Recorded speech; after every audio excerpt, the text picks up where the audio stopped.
Nandito na kami sa village katabi ng sub namin. Okay na.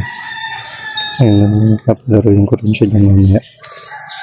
Nagres na nga dito. Galingan niya. Ayos ang training mo para makalaro ka doon. Solo lang pala namin. Kami lang yun nandito sa court. Ayun. Pero mabilis ang training lang din kasi nga pasok siya. Ayun, pinag-stretching ko na siya.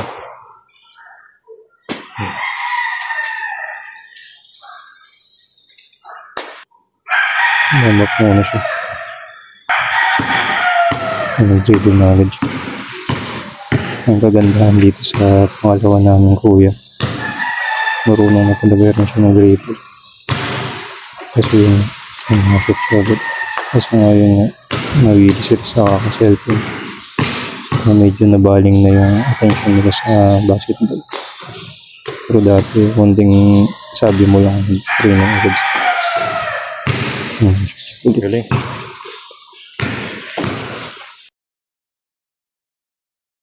Gusto niya picture muna siya. Nakailang dribble na rin siya. Tsaka balik siya.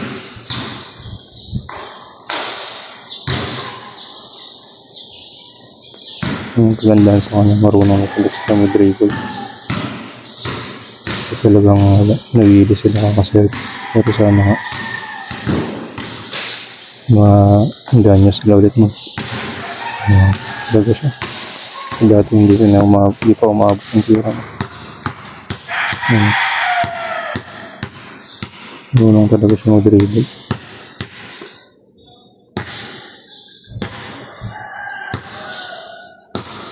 Kinukulit ko siya pag maglaro. Kaya pa naman yung pinahanas niya. Tama agad. Hindi ko pagod na hatash. Hindi na kong sumushoot yung mga tira niya. Kita mo yan, shoot mo. Kuya nga na shoot niya. Sabihan ko siya kaya na.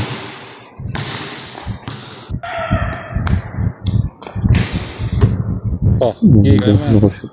Pagod na hata.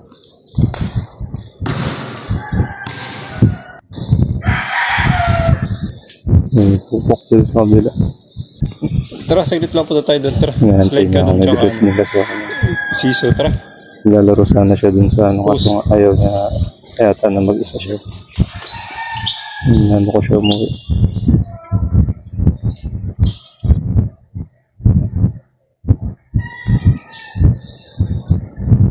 Sa labas na kami. Ayaw niya talaga pumunta doon. Tara. Hindi ayaw na siya umuwi. Ayaw mo.